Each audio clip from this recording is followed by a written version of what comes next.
जी, अस्सलाम वालेकुम। आज हम बात करेंगे स्टैंड अप्स के मुतालिक। आपने काफ़ी दफ़ा सुना होगा कि स्टैंड अप्स जो हैं वो डिफरेंट कंपनीज़ के अंदर डिफरेंट ऑर्गेनाइजेशंस में एक स्टैंड अप मीटिंग्स होती हैं जो बेसिकली सुबह के वक्त एक मीटिंग होती हैं टीममेट्स के दरमियान, प्रोजेक्ट मैनेजर्स के दरमियान, जो भी स्टेक होल्डर्स होते हैं वो इन्वॉल्व हो सकते हैं। लेकिन मैं आपको बताता हूँ कि स्टैंड अप मीटिंग को मैं किस तरीके से करता हूँ और मुझे उससे क्या फ़ायदा मिलता है और क्या पर्पज़ होता है।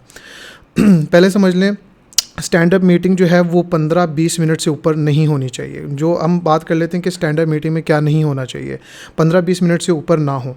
ठीक है, जो बेसिक पर्पज़ है स्टैंड अप मीटिंग का, अगर मैं एक वर्ड के अंदर डिस्क्राइब कर सकूँ तो वो है क्लैरिटी।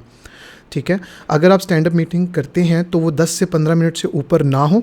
ठीक है, और उसका मकसद हो क्लैरिटी का। क्लैरिटी आपको आ सकती है कि बेहतर तरीके से कि आप सिंपल से 3 सवाल आपके पास होने चाहिए। कल क्या किया था, आप अपने टीममेट से ये पूछ सकते हैं कल क्या किया था, आज क्या करना है, और रास्ते में कोई रुकावट, कोई ब्लॉकेज या किसी भी किस्म की प्रॉब्लम्स जो आप प्रिडिक्ट कर रहे हो या आ सकती हैं जो आपको आपके टास्क अकम्प्लिश करने से रोकेगी।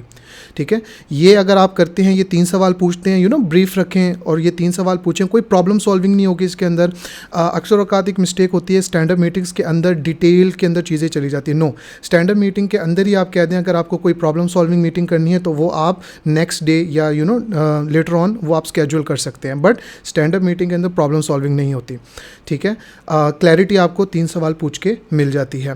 उसके बाद इसमें एक फ़ायदा एक और होता है, वो है अकाउंटेबिलिटी एंड रिस्पॉन्सिबिलिटी। अगर आप किसी से कोई डिलीवरेबल मांगा है, किसी से आपने किसी किस्म की रिस्पॉन्सिबिलिटी किसी को दी है कि आपने अगर सुबह 9:30 बजे स्टैंड अप मीटिंग की है और आप कहते हैं कि 2 बजे के करीब आपने ये फ़लाँ चीज़ मुझे डिलीवर करनी है, तो उसका उनको पता होता है कि भाई मेरे से क्या डिलीवरी किस वक्त एक्सपेक्टेड है। और अगर वो नहीं करते तो अगले दिन या उसी दिन आप पूछ भी सकते हैं कि आपसे फ़लाँ चीज़ कही थी वो आपने क्यों डिलीवर नहीं की, और अगर कोई ब्लॉकेज था तो आपने वो पहले क्यों नहीं बताया। तो एक ओवरऑल जो है ना सबका बाय इन, यानी कि चीज़ों के अंदर वो एक रिस्पॉन्सिबिलिटी इख्तियार करते हैं इंडिविजुअल लेवल के ऊपर। और नंबर 3 के ऊपर जो सबसे इंपॉर्टेंट चीज़ है वही तीनों सवाल जो केटर होते हैं, लेकिन इसका जो मकसद है स्टैंड अप का वो है ट्रैकिंग, कि जो रोज़ाना की चीज़ें हैं। देखें, आपके मंथली गोल्स होते हैं, फिर वीकली गोल्स होते हैं, फिर डेली गोल्स होते हैं। तो स्टैंड अप जो है वो डेली गोल्स को केटर करती है, बट वो ओवरऑल जो बिगर पिक्चर है उसको भी सपोर्ट करती है या उसको भी केटर करती है। आपका जो डेली एक्टिविटी आप परफॉर्म कर रहे हैं वो वीकली गोल्स को जो है वो केटर कर रही हो, क्लाइंट की प्रायोरिटीज़ को केटर कर रही हो। अगर वो नहीं करेगी, डेफिनेटली आप स्टैंड अप मीटिंग करें, आप कुछ भी करें, it will all go in when, कोई फ़ायदा नहीं होने वाला उसका। मैं कर चुका हूँ, मैं 1-1 घंटे की भी स्टैंड अप मीटिंग्स कर चुका हूँ, लेकिन कोई फ़ायदा नहीं होता उस चीज़ का।